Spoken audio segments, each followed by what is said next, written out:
যে যেখান থেকে রাজকন্যা মমস কিচেনের সাথে যুক্ত আছেন সবাইকে জানাই স্বাগত। আজকে চলে এসেছি একটি কেকের রেসিপি নিয়ে। রেগুলার যে কেক তৈরি করে খান তার থেকে একটু ভিন্ন ধরনের কেক তৈরি করব আজকে। একবার তৈরি করে খেলেই বুঝতে পারবেন এর স্বাদ আর ভিন্নতা কতটা। তাহলে চলুন প্রস্তুত প্রণালীটা দেখে আসি। আর ভালো লাগলে একটা লাইক করতে ভুলবেন না। প্রথমে একটি পাত্র নিয়ে নিয়েছি। এখানে আমি নিয়ে নিব 3টি নর্মাল টেম্পারেচারে ডিম ভেঙে। আপনি যতটুকু বড় কেকটা তৈরি করতে চান সেই অনুযায়ী সব উপকরণ নিলেই হয়ে যাবে।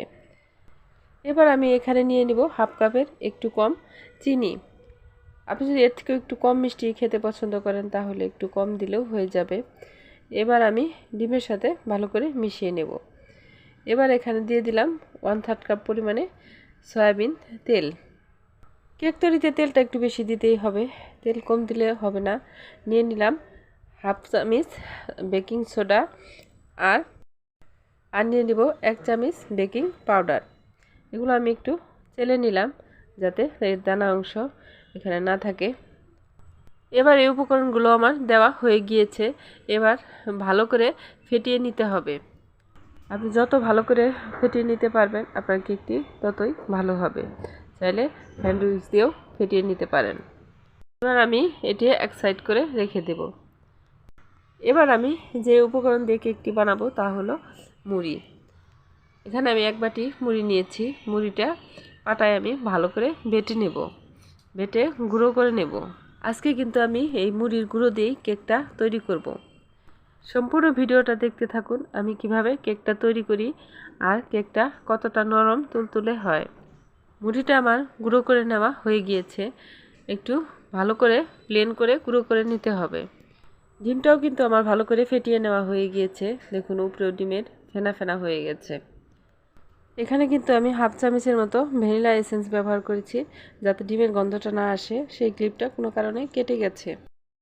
এবার আমি অল্প করে মুড়ির গুঁড়া দিতে থাকবো আর এটা মেশাতে থাকবো।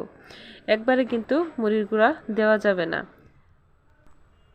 মুড়ি কিন্তু গুঁড়ো দেওয়ার পর কিন্তু ফুলে উঠবে, এই জন্য মুড়িটা একটু সাবধানে দিতে হবে। বেশি পড়ে গেলে কিন্তু কেকটা আপনার ফুলবে না। তাই আমার মতো অল্প অল্প করে মুড়িটা দেওয়ার চেষ্টা করবেন। মুড়ির গুঁড়োটা দেখুন আমি অল্প অল্প করে মুড়ির গুঁড়া দিচ্ছি আর নাড়তে থাকছি। আস্তে আস্তে কিন্তু এটি ঘন হয়ে যাচ্ছে। আর এখানে আমার মুড়ির গুঁড়ার প্রয়োজন নেই, এখন শুধু ফেটাতে থাকবো। এরই মাঝে কিন্তু ব্যাটারটা আরও ঘন হয়ে যাবে। ফেটাতে ফেটাতে কিন্তু এটা মুড়ির গুঁড়াটা ফুলে উঠবে। আমি আবারও বলছি মুড়ির গুঁড়াটা কিন্তু সাবধানে দিতে হবে। এবার আমি এই একটা স্টিলের বাটি নিয়েছি। এখানে আমি ভালো করে তেল লাগিয়ে নিয়েছি। এখন 1 চিমটি ময়দা এখানে লাগিয়ে নিলাম। সম্পূর্ণ জায়গায় ময়দাটা লাগিয়ে নিতে হবে। আটা কিংবা ময়দা দুটোই নিতে পারেন। ময়দাটা লাগিয়ে দিলে কেকটা কিন্তু হওয়ার পরে ভালো করে উঠে আসবে, লেগে যাবে না। এরকম একটি ঢাকনাওয়ালা বাটিতেই কেকটা বানানোর চেষ্টা করবেন।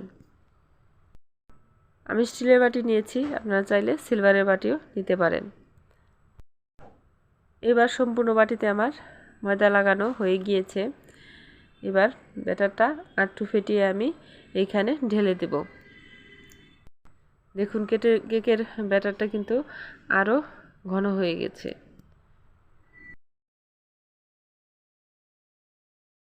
উপর থেকে এইভাবে কেকের ব্যাটারটা ঢেলে দিতে হবে। কেকের ব্যাটারটা আমার ঢেলে দেওয়া হয়ে গিয়েছে। এবার আমি একটু ট্যাপ করে নেব যাতে সম্পূর্ণ ব্যাটারটা ভালো করে বসে যায়, ভিতরে ফাঁকা না থাকে। এবার আমি ঢাকনাটা লাগিয়ে নিব। এদিকে চুলায় আমি একটা প্যান বসিয়ে দিয়েছি, এতে আমি লবণ দিয়ে দিয়েছি। এবার ঢাকা দিয়ে 5 মিনিট জাল করে নেব হাই হিটে। 5 মিনিট জাল করে নেওয়া হয়ে গিয়েছে আমার। এবার বাটিটা এই লবণের উপরে আমি বসিয়ে দিলাম। এখানে স্ট্যান্ড দেওয়ার দরকার নেই, চাইলে দিতে পারেন। এবার চুলার আঁচটা লো হিটে রেখে 20 থেকে 25 মিনিট আমি জাল করে নেব। এবার আমি ঢাকনাটা উঠিয়ে নিয়েছি। এবার খুলে নেব। খুলে একটা চামিচ দিয়ে দেখব আমি কেকটা হয়ে গিয়েছে নাকি। হ্যাঁ, কেকটা কিন্তু আমার সম্পূর্ণ রেডি হয়ে গিয়েছে। চামচের গায়ে কিন্তু একটুও লেগে আসেনি। এবার কেকটা আমি ঢেলে নেব। কেকটা হতে কিন্তু আমার 22 থেকে 23 মিনিটের মতো সময় লেগেছে। কেকটা বড় ছোট অনুযায়ী কিন্তু সময়ের তারতম্য হতে পারে। কেকটার নিচেও কিন্তু একটা ব্রাউন কালার এসে গিয়েছে।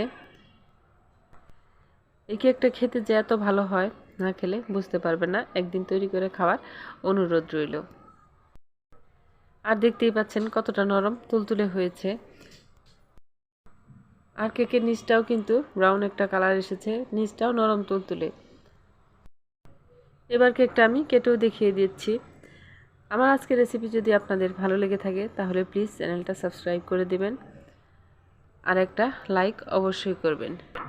আর তৈরি করে খেয়ে আমাকে অবশ্যই একটা কমেন্ট করতে ভুলবেন না। ভালো লাগলে বন্ধুদের মাঝে শেয়ার করে দিবেন আমার রেসিপিটা। অন্য সব কেক তো তৈরি করে খেয়েছেন, এই মুড়ির কেক একবার তৈরি করে খেয়ে দেখবেন, খুবই সুস্বাদু। তাহলে আজকের মতো এখানেই বিদায় নিচ্ছি। সবাই ভালো থাকবেন, সুস্থ থাকবেন। শুভ হোক আপনাদের প্রত্যেকটি পদক্ষেপ। আমার মেয়েদের জন্য সবাই দোয়া করবেন, আশীর্বাদ করবেন। ধন্যবাদ।